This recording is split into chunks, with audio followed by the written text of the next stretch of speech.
Hello, Australia. And welcome to another episode of Life Support. The only lifestyle program that has all the do-it-yourself jobs that you actually want to do. And all the lifestyle advice that you actually need. Yes, we're so glad to be your company tonight. Because we've got a great show in store for you.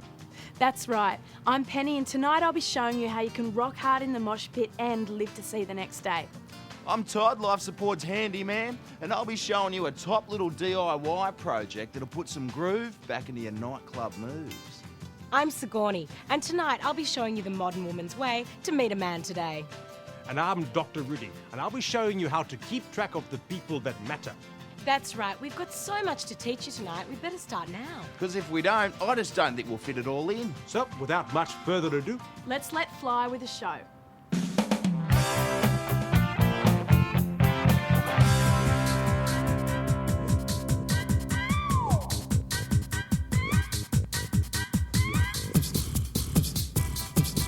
If you're like me, you're a bloke with no rhythm, who can't dance to save his own life. But there will be occasions where you'll need to dance to impress the ladies. So what do? Here's the drum. These days, solar power has become incredibly cheap. You can pick up a couple of these things for a few bucks at your local Dick Smith store. Basically, these turn light into electricity.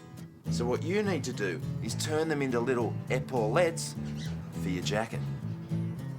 There you go. Very Michael Jackson-esque. Now, I've run a couple of wires from the panels like so and clamped the wires onto my nipples. Now, when I go to tonight's rave, the lights will flash in time to the music, the panels will turn that into electricity, which will send my body into a rhythmic convulsion. The upshot being that I'll be able to dance in time to the music.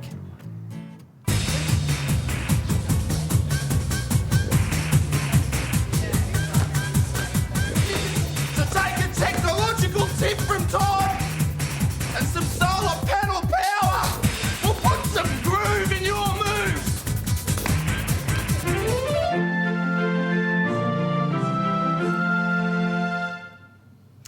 Have you ever considered artificial insemination? You know, it's not just for lesbians and fat, ugly women. It's also a great way for us more attractive modern women to meet men. I love shopping through online catalogues. And the best thing about artificial insemination is that you get to use your catalogue shopping skills for meeting men. Here's a good one. 6'2", blue eyes, black hair. He has a PhD in international economics and he's currently working as a stockbroker. Sounds like my kind of man. And best of all, because he's in the catalogue, I know he's been thoroughly checked out by doctors. He has no diseases and is able to breed. I've been out with men for months and not known this much about them.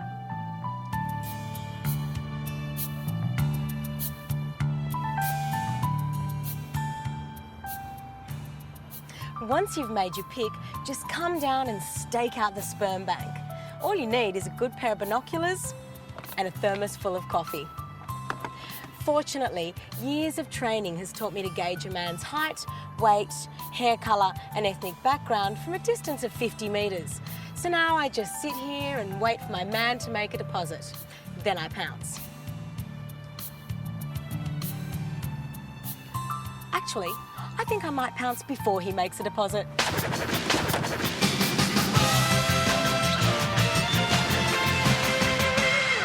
you've probably heard a bit about microchipping. It's where they put a tiny chip under the skin behind your dog's head. So if the dog gets lost, they can scan it to find the dog's owner. In fact, this simple technology is a brilliant way to keep track of any animal that's gone astray, which means it's also perfect for your old dad. If you've got a parent living with you, you know sometimes they're going to wander off, but if they're chipped, you can be sure that they're going to return to their rightful home. Just make sure to get one of these special tattoos on the ear so people will know to take him to the vet for a scan. Come on, Dad. I've got a nice can of food waiting at home for you.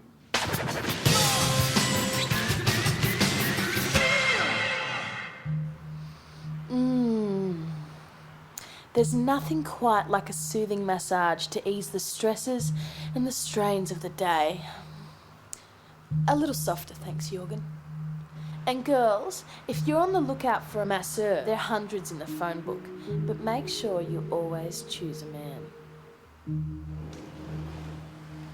Because if you choose a man, you can always get a free massage. During my session, your masseur touched me in a very inappropriate way. I've never felt so humiliated. I will not be paying for this massage and I will never be back to this establishment again. What? That was really good.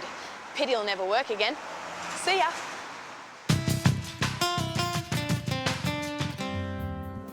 Finding a night partner can be difficult, especially in a crowded bar. Sometimes a woman on her own can seem intimidating to the sort of man you're prepared to share your bed with. Hello, Sigourney.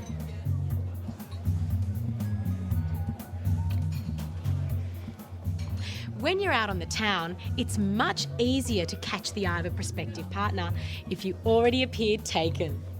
That's when working as a team can be a good idea. Use a mate to get a date. That's right, Sigourney. When I go out on my own, no one gives me a second look. But if a woman thinks I'm taken, I immediately become more attractive because I seem unattainable. So tonight, we're going to show you how to go hunting in pairs. Here's some simple signals to get you started. This is, I'm not really with him, he's my brother. This is, she's my ex-girlfriend. You are my future.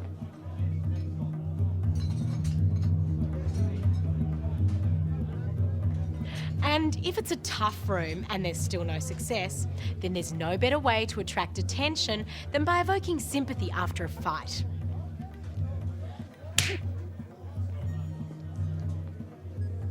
Quite all right. Actually, slept quite hard.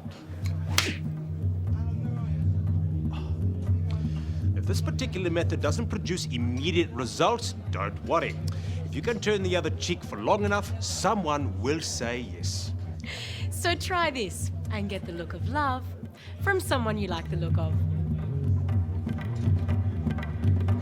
You have more interest in the ones that are taken because they're the best ones. The ones that are usually single are the ones that no one wants. Yeah, some women like when they, when they know that they already have a girlfriend, maybe it's more like a challenging for them. They dump her for you, makes you feel better.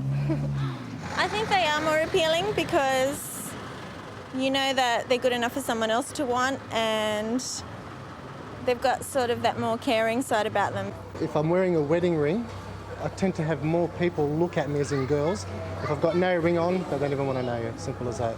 Someone who is married or already have a relationship doesn't mean that he is the right one for me, but maybe it's just like I like the challenge to get that person. What is going on there? What do you mean, Todd?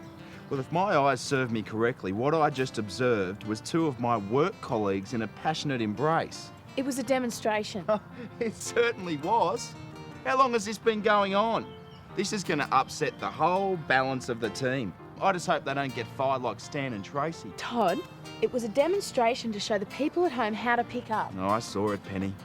I saw exactly what's going on. Speaking of seeing, that's what Sigourney's next segment is all about.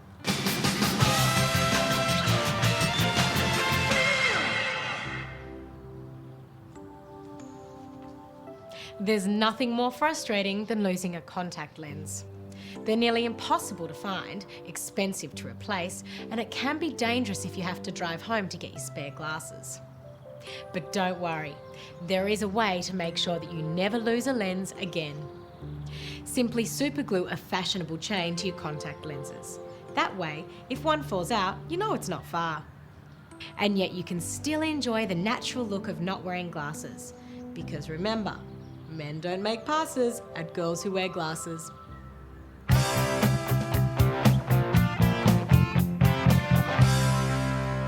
Oh, g'day. The sensitive new age guy of the 90s is now a lonely middle-aged man. Don't let this happen to you. Here are some top tips to ensure you blokes get a fairer share of the fairer sex in the noughties and beyond. If you're cohabitating or just visiting, it's the little things you do that score big points with the ladies. Simply by sitting down on the job, even the little ones, means you never have to run foul of the seat up, seat down conundrum, and you'll be a local hero by being one of the only blokes around that doesn't leave a puddle or a pool. Just don't tell anyone you whiz sitting down. Here's another tip to make the meeting of the sexes a little less of a battle. A lot of women get really dirty with guys drinking out of the carton and not using a glass. So here's a solution. When you get home from the shops, pour the contents of all the cartons straight into glasses and put them in the fridge. That way you still have the convenience of drinking straight out of the fridge, but you score points by using a glass. Don't you just love channel surfing? Doesn't it drive her wild? The thing to do when you feel like channel surfing is go and have a sit-down whiz and get yourself a glass of drink from the fridge. When you've scored enough points with these manoeuvres, she'll let you do what you want with the remote. Well, there's a couple of top man tips from Todd. From one Aussie bloke to all the others. Good luck.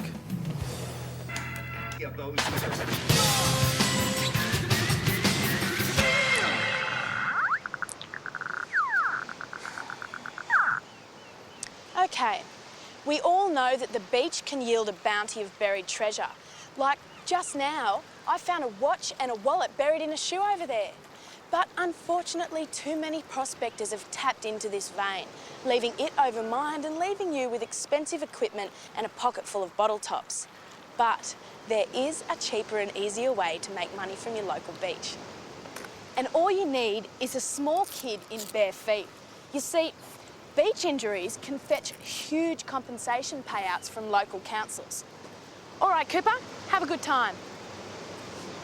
And with a little bit of pre-planning, you don't have to leave your fortune in the hands of fate. This is a sharp spin I've hung up earlier. This way you can save energy and keep your eye on the kids at the same time. Hey, Cooper, come over here and play near Auntie Penny. You can't be too careful these days. Ow! Bingo, we have a strike. Oh, there, Cooper, you'll be all right.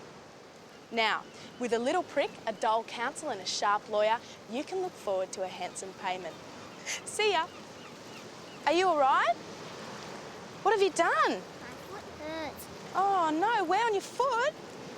That's no good. How'd you do that? Rent some stuff out from Bingley or something, and you got a house insurance, contents insurance. Just say you got a little TV and a piddly little stereo or whatever. Yeah, you can take it out, just stash it somewhere or whatever. Ring them up, get a police report, say your house got broken into, they took this and that. They give you a sheet to fill out on what got taken, and you fill it out, but then you just put in better stuff sort of thing. Yeah, and you just get it back on insurance. Yeah. They steal it overnight and they burn it so the other person can go and report it the next morning. Like a lot of teenagers do that. I know one person who had his mum's car and it was insured and they crashed it and they were underage, they had no licence, so they went and blew the car up. So then they got the money and told their parents it was stolen. His car got stolen. Well, apparently got stolen. I don't know what the go was there. And when he went to go for the insurance, they found the key inside the car, so they just dismissed it. You pay that much for insurance, don't you? You just want to, get a little bit back out of the big companies occasionally. So, I don't think it's frowned upon that much by the community.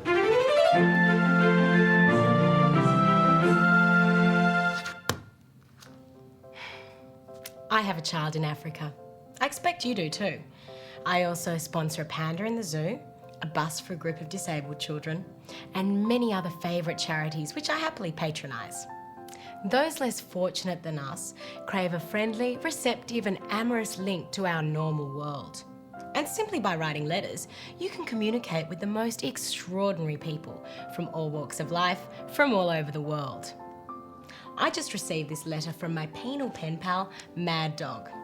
It took a little time before Mad Dog opened up to me, but now he writes all the time. And sometimes he even sends me craft gifts. I'm sure some of his colleagues are a little envious of his creative flair. And just so they don't take the mickey out of him too much for his macrame knitting, Mad Dog has asked that I hide these craft knives and steel knitting needles inside this book. Bless him. Mad Dog has many years of rehabilitation to go before he's ready to rejoin society. But with creative craft, his remaining time behind bars should be a delightful experience. Well, Dr. Rudy, it seems that even after all these weeks, the letters and emails just keep pouring in. Yes, and I must say it certainly feels good to feel wanted. That's right. This week I received a very special letter from Caridwen of Claremont in Perth. And a big hello to all of you in Perth. We know you love the show. Caridwen writes, Dear Life Support Team, recently my father Isla passed away, and since then my mother hasn't got over the loss. So I spend most of my time keeping her company, but now I want my life back. Is there anything I can do to ease her loneliness? Well, Caridwen, my condolences. Sometimes the loss of a loved one can take an incredible toll on the lives of grieving family members. But don't despair. There is something you can do for your mother. Simply convince her of the reality of reincarnation and then give her a rabbit called Ala. All you have to do is call the rabbit Dad a couple of times and it will fill the empty void in her life and leave you free to live your life. Wonderful, Dr. Rudy. Such simple advice. Simple advice for simple Australians. And here's more of that advice right now.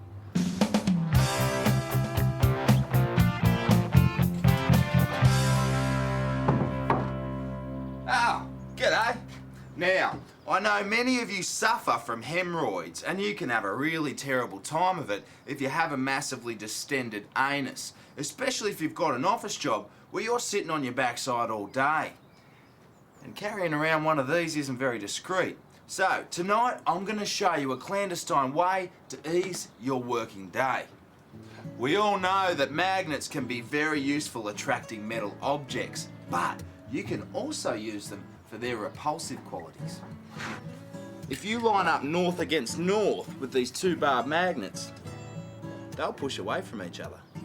So, if you've got a bad attack of the grapes, all you've got to do is stick two of these bar magnets in the back pocket of your pants and then slip two of the same magnets facing the same way under the fabric of your office chair. Now, when you sit down, the magnets will repel each other and you'll just float above the chair on an invisible magnetic force. What a relief. So take a tip from Todd and no one will be the wiser whilst you help your hemorrhoids heal.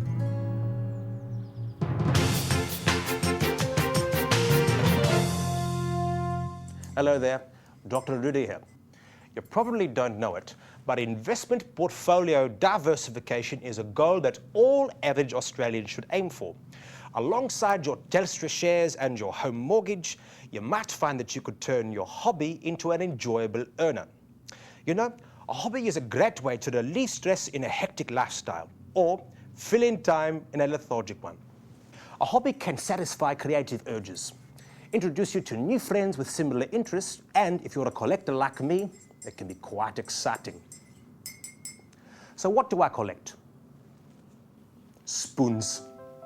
Yes, for me, nothing matches my feeling of exhilaration when I'm on the hunt for that certain spoon.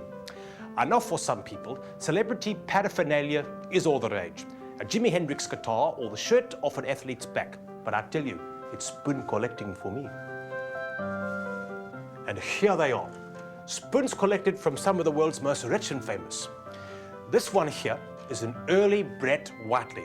Crude, but a good indication of where his inspiration was taking him. And this one over here is a Kurt Cobain. As it turned out, a limited edition and worth quite a bit of money. And this one here is now almost impossible to get. A rare one from Nick Cave. Every time I look at it, I remember how good his music used to be. So, if you want to get some relaxation into your lifestyle and some realty into your estate, it's a great investment habit to get into. Bye now.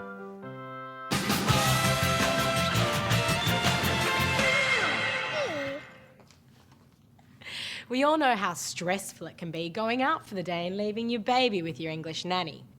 The thought of coming home to a shaken, brain-dead or just plain dead baby can really ruin an outing. But don't panic. There is a way to protect your baby and your peace of mind while still enjoying cheap, unprofessional childcare. Just make your baby one of these adorable sinker suits. Simply sew 25 kilos worth of sinkers to a jumpsuit. Then put it on your baby and sew it shut. Unless your nanny's a bodybuilder, there's no way she'll be able to shake something this heavy. Although I should tell you that if you own a pool, it's probably not a good idea. But if you could afford a pool, you could probably afford proper care. So there you have it, a crafty childcare creation that will keep your baby's brain where it should be.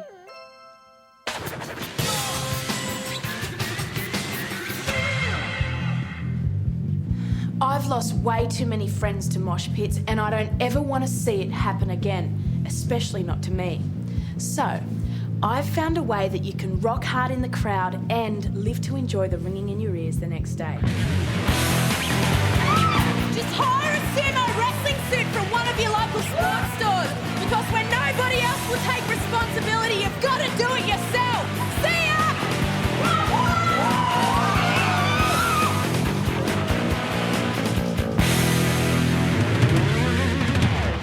Oh, that was a totally top tip, Penny. Yes, well done for bringing some safety and common sense to those dangerous places. Well, it's like we always say, more advice for your lifestyle. Well, I can't even talk about it, but here we are at the end of another episode. Yes, the end of our 8th episode. As good a reason as any to barbecue a duck. Wow, it's a Chinese barbecued duck with mandarin pancakes and cucumber. A duck pancake? I'm up for some of that. That looks all right. So make sure you join us next week. Because we'll have more great advice for you. That's right, so we look forward to seeing you then. And remember, the only reason we're in here is because you're out there. Good night, Australia.